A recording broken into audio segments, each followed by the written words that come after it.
The following is a work of fiction and should not be taken as actual history. Meet Professor Roger Hill, historian, adventurer, and raconteur extraordinaire.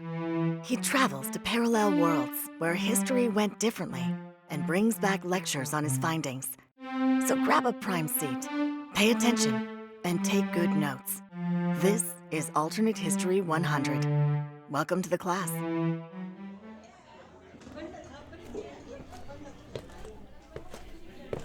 Good morning.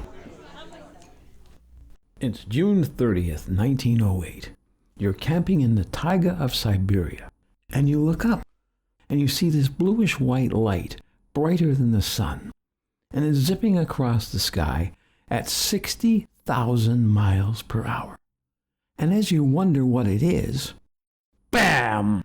It explodes at an altitude of 4 miles with the force of a 12-megaton bomb. You're dead. A fireball incinerates everything within a 5-mile radius.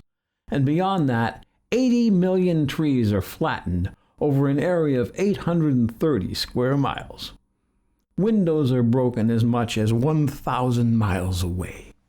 And all of this from a meteor that was maybe 200 feet in diameter and weighed 220 million pounds. But it could have been much, much worse. You died along with 3 other people because the meteor entered the atmosphere in the middle of nowhere. But what if it had come a little sooner or a little later and done its thing over a populated area? Well, I visited a world where that happened, and here's how things went. That world's meteor did not explode over a remote Siberian wilderness. It exploded over the Russian capital. No, not in 1908. Back then it was St. Petersburg. And as for that other city, it's Moscow. There is no cow in Moscow.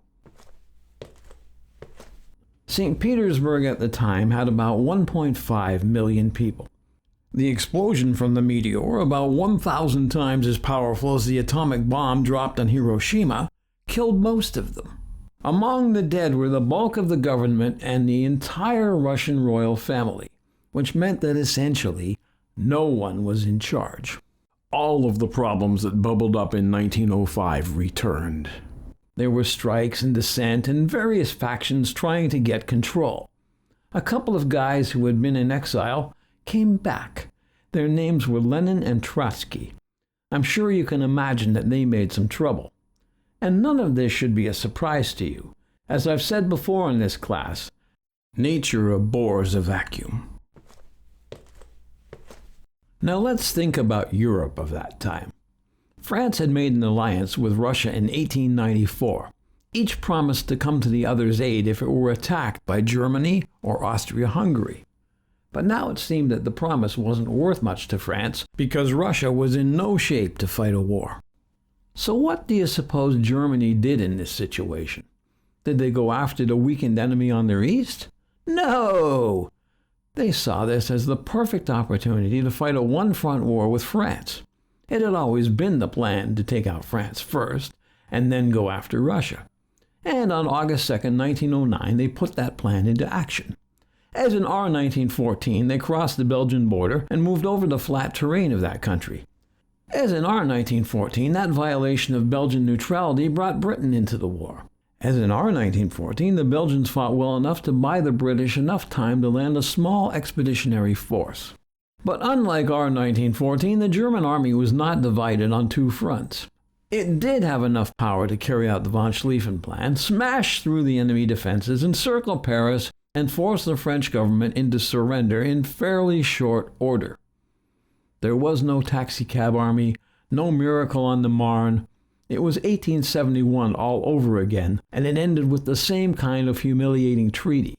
But unlike 1871, Germany did not want to keep any more territory on the European continent. Instead, they took French colonial lands around the world and demanded the transfer of all French naval vessels and large-scale war reparations. For a war they started. Some knife, huh?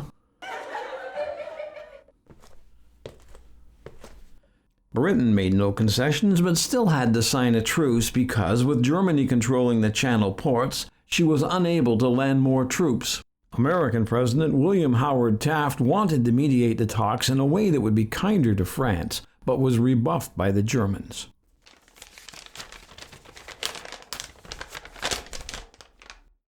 The Kaiser has all the cards. He sees no need for compromise. Taft's failure roused the ire of former President Theodore Roosevelt, who rightly feared what would happen down the line with this much power in German hands. But Roosevelt found that the American people had no interest in the intrigues of Europe and did not want to back him in his views. This probably cost him the chance to return to the White House in that world's 1912 election. And so Germany had won in the West. Now she looked east. In concert with the Austro-Hungarians, she attacked Russia on June 22, 1910. Lenin had assumed power by then, but his grasp on it was tenuous. There was a civil war in Russia, and the White forces were all too happy to have the Germans come to their aid. Lenin was deposed, but not captured. He scurried away like a cockroach into the Siberian wilderness and was never heard from again. Admiral Alexander Kolchak came to power as Russian leader and gritted his teeth as Germany gave independence to Finland, Estonia, Latvia, Lithuania, Ukraine, and Bessarabia. It was the price of German support for his government, so he went along. It gave him power and also assured the Germans that he was too weak to ever betray them. It also created states beholden to the Kaiser for their independence. Ukraine was perhaps the most important of these because of her wheat and oil, which Germany might need in a future war. And all of that came off of a meteor that changed the course of history. And that's where I'm going to stop. I want you to dig deep into the materials I brought back and write 2,000 words on how things went in that world after 1910. Here are some suggestions. With Russia broken, no one stood up for Serbia when Archduke Francis Ferdinand was assassinated in 1914. Serbia was simply assimilated. Where did that lead? In our world, the First World War knocked down the Russian, the German, the Austro-Hungarian, and the Ottoman empires. Over there, the shorter wars of 1909 and 1910 left 3 of the 4 still standing. Germany emerged more powerful than ever, France and Russia were broken, and the Ottomans were still there. Pick any one of these and ask, where did that lead? Their wars gave hint of what might come, but they did not see the slaughter that we knew in 1914 to 1918. How did the absence of that affect things? They had no last generation. Where did that lead? They had no League of Nations. Where did that lead? With Kolchak running Russia from a government that was now in Moscow, and Lenin vanished into the wilderness, that world never had a Soviet Union. Where did that lead? Did their Russia ever become a power? Whatever you pick, think hard about how a natural disaster transformed that world. Some things truly are beyond human control. The question for us is, how do we react to them? Class dismissed.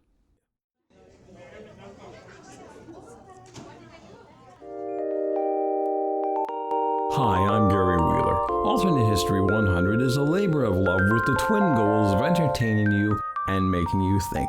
If you like what you heard today, please hit the subscribe button, give us a like, and tell your friends about us. Your word of mouth can really help this channel grow. We'll be back in 2 weeks with another episode.